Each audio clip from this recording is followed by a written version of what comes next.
48장 한장류 열전. 불 꺼진 재라도 다시 타오른다. 어사대부 한항국은 양나라 성하는 사람으로 뒤에 수양으로 옮겨 살았다. 그는 일찍이 추연의 전생에게서 한비자와 잡가의 학술을 배웠으며 양나라 효왕을 섬겨 중대부가 되었다. 오나라와 초나라가 반란을 일으켰을 때 효왕은 한항국과 장우를 장군으로 삼아 동쪽 국경에서 오나라 군대를 막게 하였다. 이때 장우가 힘을 다해 싸웠고 한항국이 신중을 기하며 지켰기 때문에 오나라 군대는 양나라의 방어선을 넘을 수 없었다. 오나라와 초나라가 깨진 뒤 한항국과 장우는 이 일로 이름이 알려졌다. 양나라 효왕은 한나라 경제와 어머니가 같은 동생이었는데 두 태우는 그를 사랑하여 몸소 청해서 효왕이 직접 재상과 이천석의 녹을 받는 관리를 둘 수 있도록 해주었다. 그런데 효왕은 들어가고 나가는 것과 노는 것이 천자를 뛰어넘었다. 천자는 이런 소문을 듣고 못마땅하게 생각했다. 태우는 경제가 언짢아한다는 것을 알고 양나라 사자에게 화를 내며 만나주지도 않고 양왕의 행위를 나무랐다. 한항국은 양나라 사자가 되어 대장공주, 이 대장공주는 한나라 경제의 누이 유표를 말합니다. 대장공주를 만나 울면서 말했다. 양나라 왕은 아들처럼 효도하고 신하처럼 충성을 다하는데 대우께서는 어찌 살펴주지 않으십니까? 전에 오, 초, 제, 조 등 7나라가 반란을 일으켰을 때 함국간 동쪽은 모두 합종하여 서쪽으로 진격했으나 양나라만 조정과 가장 친밀하여 큰 어려움을 겪었습니다. 양왕은 태우와 황상께서 관중에 계신데 제후들이 반란을 일으킨 것을 걱정하여 이 일을 말할 때마다 눈물을 줄줄 흘리셨습니다. 신등 6사람에게 무릎을 꿇고 군대를 이끌고 가서 오나라와 초나라의 반란군을 물리치라고 하셨습니다. 오나라와 초나라의 군대는 이 때문에 감히 서쪽으로 나아가지 못하고 마침내 패망하였습니다. 이것은 양왕의 힘 덕분입니다. 지금 태우께서는 사소한 절개와 각박한 예의로 양왕을 꾸짖고 계십니다. 양왕은 아버지와 형이 모두 제왕이므로 본 것이 성대합니다. 따라서 나갈 때 필, 통행을 금하는 것을 말합니다. 필을 외치고 들어올 때에 경, 행인을 경계하는 것을 말합니다. 나갈 때 필을 외치고 들어올 때 경을 외치게 하였던 것입니다. 양왕의 수레와 깃발은 모두 황제께서 내려주신 것입니다.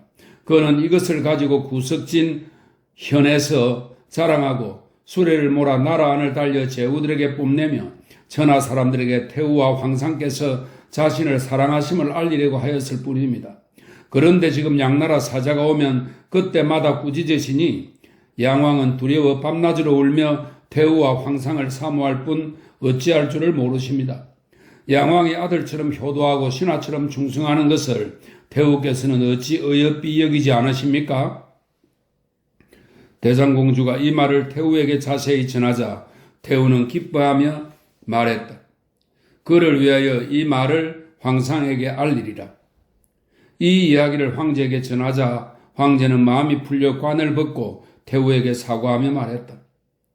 형제가 서로 잘 가르치지 못해 태우께 걱정을 끼쳐드렸습니다. 그리고 양나라 사자를 모두 만나보고 후하게 상을 내렸다. 그 뒤 양나라 왕은 더욱더 총애를 받았다. 태우와 대장공주는 각각 한항국에게 천여금이 나가는 상을 떠내렸다. 이 일로 한항국의 이름이 드러나고 한나라 조정과 인연을 맺게 되었다. 그 뒤 한항국은 법을 어겨 벌을 받게 되었다.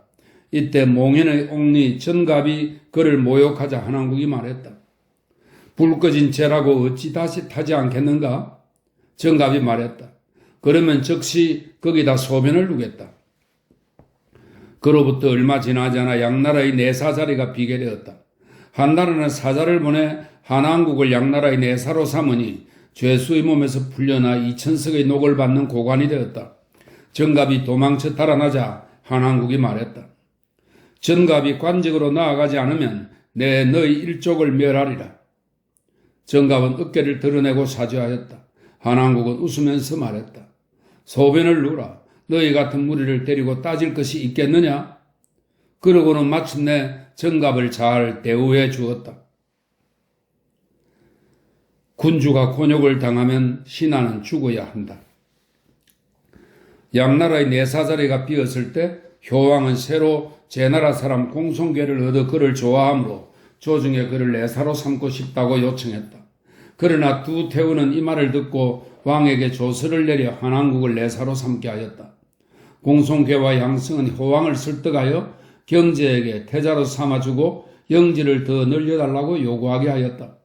그리고 한나라 대신들이 듣지 않을까 두려워 몰래 사람을 보내 한나라 조정의 권력을 휘두르는 모신을 찔러 죽이고 옛날 오나라 재상이던 원앙도 찔러 죽이게 했다. 때마침 경제가 공송궤와 양성 등의 계획을 알고 사자를 보내어 이들을 체포하여 반드시 잡아오게 하였다. 한나라 사자 10명이 양나라에 이르러 재상이야 온 나라가 대대적으로 찾았으나 한 달이 넘도록 이들을 잡지 못했다. 내사 한왕국은 공송궤와 양승이 효왕이 머무는 곳에 숨어있다는 말을 듣고 왕궁으로 들어가 효왕을 뵙고 울면서 말했다. 군주가 곤욕을 당하면 신하는 죽어야 합니다. 대왕께서는 어진 신하가 없기 때문에 일이 이처럼 어지러워졌습니다. 지금 공송궤와 양승을 못 잡고 있으니 신을 꾸짖고 죽음을 내려주십시오. 효왕이 말했다. 어찌 이렇게까지 하시오? 한왕국은 눈물을 여러 차례나 줄줄 흘리며 말했다. 대왕께서는 스스로 헤아리시기에 왕과 황상의 친함이 태상왕과 고황제의 친함, 황상과 임광왕의 친함에 비교하면 어느 쪽이 더하다고 보십니까? 효왕은 말했다. 내가 그들만 못하오. 한왕국이 말했다. 저 태상왕과 임광왕은 황상과 친부자 사이입니다. 그러나 고제께서는 석자되는 칼을 들고 싸워 천하를 얻은 자는 짐이다라고 하셨습니다. 이 때문에 태상왕은 돌아가실 때까지 국정에 관여하지 못하고 역양현에 계셨습니다. 임광왕은 본처가 낳은 맏아들로서 태자였지만 태자의 어머니 유리가 말 한마디 잘못함으로써 폐위되어 임광왕이 되었고 뒤에 왕궁 담장을 침해한 일로 벌을 받게 될까 두려워 중위부에서 자살하였습니다. 무엇 때문에 그렇게 하였겠습니까? 천하를 다스리는 데 사사로운 정 때문에 공적인 일을 어지럽힐 수 없기 때문입니다. 속담에 친아버지가 있다고 해도 그가 호랑이가 되지 않으리라는 것을 어찌 알며 친형이 있다고 해도 그가 이리가 되지 않으리라는 것을 어찌 알겠는가라고 하였습니다. 지금 대왕께서는 제후의 열에 계시면서 한낱 간사한 신하의 터무니없는 말을 좋아하여 군주의 금령을 어기고 분명한 법을 왜곡시켰습니다. 천자께서는 태후 때문에 차마 대왕께 법을 집행하지 못하고 있을 뿐입니다.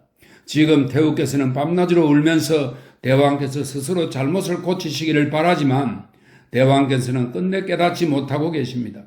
만일 태후께서 돌아가시기라도 하면 왕께서는 누구를 의지하시렵니까? 효왕은 말이 채 끝나기도 전에 눈물을 여러 차례나 줄줄 흘리며 한왕국에게 사과하며 말했다. 내 지금 공송궤와 양승을 내주겠소. 공송궤와 양승은 자살했다. 한나라 사자는 돌아가 이렇게 양나라의 일이 모두 해결되었으며 이것은 한왕국의 힘 덕분이었다고 보고했다. 이 일로 경제와 태후는 한왕국을 더욱 중하게 여겼다. 효왕이 죽고 공왕이 즉위했다. 한왕국은 법을 어겨 벼슬을 잃고 집에 있게 되었다.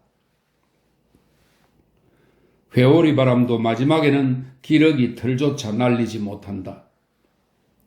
무제 근원 연간에 무한후 전부는 한나라 태위가 되었으며 외척이면서 지위도 높아 정권을 장악하였다. 한왕국은 그에게 500금 가치의 예물을 선물하였다. 전부는 태후에게 한왕국을 추천하였다. 천자도 평소 한왕국이 어질다고 들었으므로 곧바로 불러 북지군의 도위로 삼았다가 자리를 옮겨 대사농으로 삼았다. 민을과 동을이 서로 공격하자 한왕국과 대행 왕희가 병사를 이끌고 출정하였다. 그러나 군대가 월나라 땅에 이르기도 전에 월나라에서 그들의 왕을 죽이고 투항하였으므로 한나라 군대도 철수하였다. 근원 6년에 무한후가 성상이 되고 한왕국은 의사대부가 되었다. 흉노가 화친을 청해오므로 천자는 신하들에게 이 문제를 논의하게 하였다. 대행 왕회는 연나라 사람으로 여러 차례 변방의 관리를 지내서 흉노의 사정을 잘 알았다. 그가 논의하여 말했다. 한나라가 흉노와 화친을 한다 해도 대체로 몇 년 지나지 않아 흉노가 또다시 약속을 어길 테니 받아들이지 말고 군대를 일으켜 치는 것이 낫습니다. 그러자 한항국이 말했다. 천리 밖으로 나가 싸우는 것은 군대에게 이롭지 못합니다. 지금 흉노는 병사가 강하고 말이 튼실한 것만 믿고 금수 같은 마음을 품고 새떼처럼 흩어졌다 모였다 하며 이리저리 옮겨다니므로 제압하기 어렵습니다. 우리가 그 땅을 손에 넣더라도 땅을 넓혔다고 할 수 없고 그 백성을 가진다 해도 국력을 강화하는 데 보탬이 안 됩니다. 그래서 상고 때부터 그들을 한나라로 예속시켜 천자의 백성으로 취급하지 않았던 것입니다. 한나라 군대가 수천리 밖에서 그들과 이익을 다툰다면 사람과 말이 지칠 테고 흉노는 한나라 군대가 지친 틈을 타서 제압할 것입니다. 게다가 강력한 쇠뇌도 끝에 가서는 아주 얇은 노나라의 비단조차 뚫을 수 없고 회오리 바람도 그 마지막 힘은 가벼운 기러기 틀을 날리게도 할 수 없습니다. 처음부터 강력하지 않은 것이 아니라 끝에 가서 힘이 쇠약해지기 때문입니다. 흉노를 치는 것은 불리하니 화친하는 편이 더 낫습니다. 논의에 참가한 여러 신하들 가운데 한항국의 의견에 찬성하는 이가 많으므로 이에 황상은 화친을 허락하였다. 하마터면 한나라에 속을 뻔했다. 그 이듬해는 바로 원광 원년이다. 안문군 마의편의 호족 습옹일이 대행 왕회를 통하여 황상에게 말했다. 흉노는 한나라와 처음으로 화친하여 변경 사람들과 친하게 지내며 믿고 있습니다. 이 기회에 이익을 믿기로 그들을 유인하는 것이 좋습니다. 그래서 서봉이를 몰래 첩자로 삼아 흉노로 도망쳐 들어가 선우에게, 흉노의 군주입니다. 선우에게 이렇게 말하게 했다. 저는 마읍의 혈령, 현성, 관리를 베어 죽이고 성을 들어 항복하여 재물을 다 얻도록 할 수 있습니다. 선우는 서봉이를 믿음으로 그렇게 할 수 있다고 여기고 그의 말대로 하도록 하였다. 서봉이는 돌아와 속에서 사형수의 목을 베어 머리를 마읍의 성에 매달아 놓고 선우의 사자에게 보여주며 믿게 하고는 말했다. 마읍의 장관은 벌써 죽었으니 서둘러 쳐들어오시오. 이에 선우는 변방의 요새를 뚫고 기병 10여만 명을 이끌고 무주현의 요새로 들어왔다. 이때 한나라의 복병은 전차, 기병, 보병 등 30여만 명이 마읍 옆 산골짜기에 숨어 있었다. 위위 이광은 효기 장군이 되고 태복 공순하는 경거 장군이 되고 대행 왕회는 장둔 장군이 되고 태중대부 이식은 재관 장군이 되었다. 의사대부 한항국은 호군 장군이 되었는데 모든 장군은 호군에 소속되었다. 선우가 마읍으로 들어오면 한나라 군사가 일제히 돌격하기로 약속하였다. 왕회 이식 이광은 따로 대군에서 흉노의 보급부대를 치기로 하였다.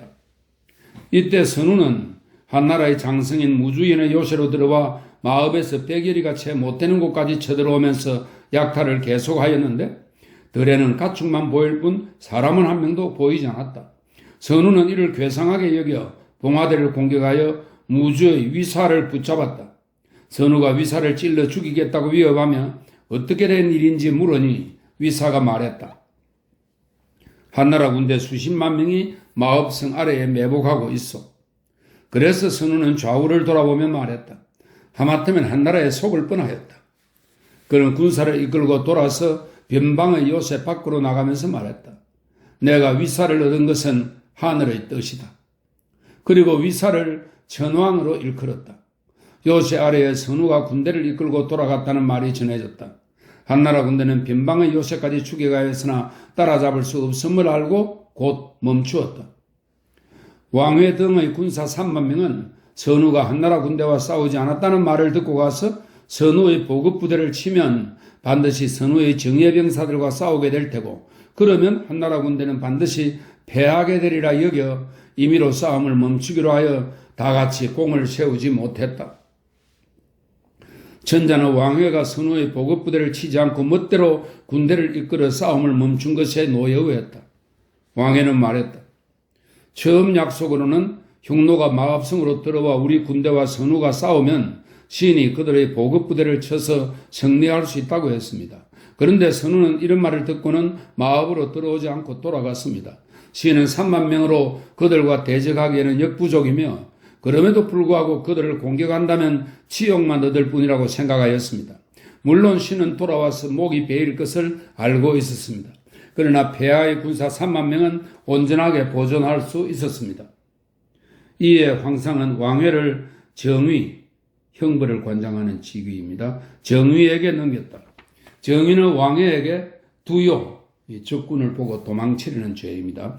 두요 죄를 적용하여 머리를 베어야 한다고 판결하였다. 왕회는 몰래 성상 전분에게 천금을 내물로 주었다. 전분은 감히 황상에게는 말하지 못하고 태우에게 이렇게 말했다.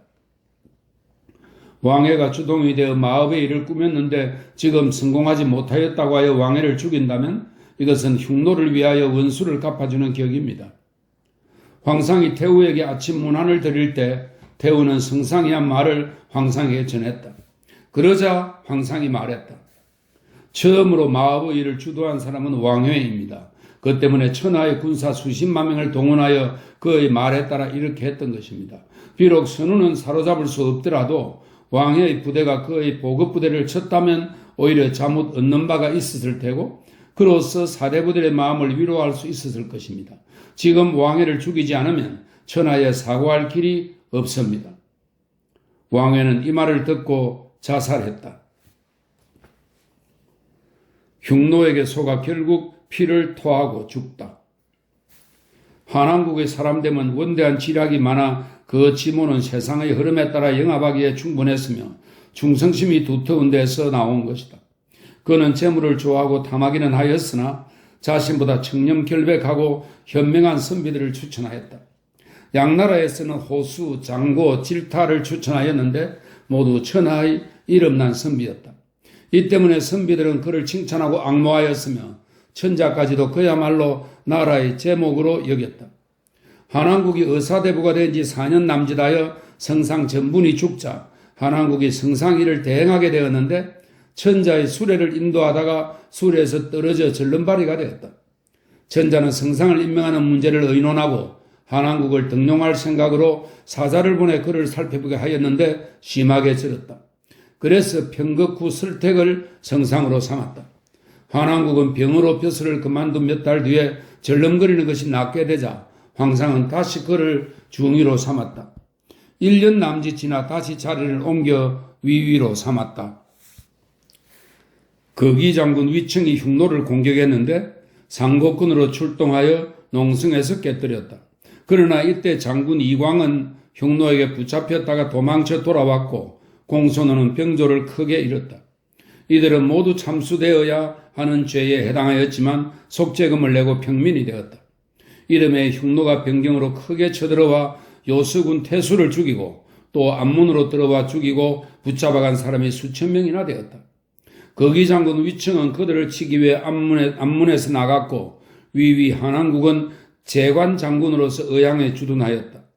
이 무렵 한왕국이 사로잡은 포로가 흉노는 멀리 물러갔다고 하였으므로 즉시 글을 올려 마침 농병기인이 잠시 군대가 주둔하는 것을 멈추게 해달라고 요청했다. 군대의 주둔을 멈춘 지 한 달여 만에 흉노가 상국과 의향에 대규모로 쳐들어왔다.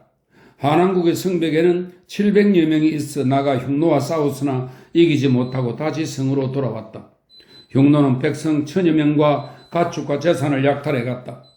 천자는 이 소식을 듣고 노하여 사자를 보내 한왕국을 꾸짖고 더 동쪽으로 옮겨 우북평군에 주둔하게 되었다. 이때 흉노의 포로가 흉노 군대가 동쪽으로 들어올 것이라고 했다. 한왕국은 처음에 의사대비이면서 호군이었으나 나중에 점점 배척되고 멀어져 벼슬이 아래로 옮겨졌다. 그러나 새로 총애를 받게 된 장년의 장군 위청 등은 공을 세워서 더욱더 존귀한 신분이 되었다. 한왕국은 이미 소원해져 묵묵히 보냈다. 그는 주둔군의 장수가 되었다가 또 흉노에게 속아 군사를 많이 잃게 되자 몹시 부끄럽게 여겼다. 그는 요행이 벼슬을 그만두고 돌아가 점점 더 동쪽으로 옮겨 주둔하게 되자 마음이 불안하고 즐겁지가 않았다. 그는 몇 달 뒤에 병들어 피를 토하고 죽었다. 한왕국은 원삭 2년에 죽은 것이었다. 태사공은 말한다. 나는 호수와 함께 음률과 역법을 제정할 때 한장류는 의리 있고 호수는 생각이 깊으며 중후함을 감추고 있음을 보았다. 세상 사람들이 양나라에 장자가 많다고 하는데 헛된 말이 아니구나. 호수의 벼슬은 첨사에 이르렀는데 천자는 그를 신임하여 한나라의 성상으로 삼으려고 하였으나 마침 세상을 떠났다. 그렇지 않았다면 호수는 청렴한 마음과 올바른 품행으로 삼가고 직분을 다하는 군자가 되었을 것이다.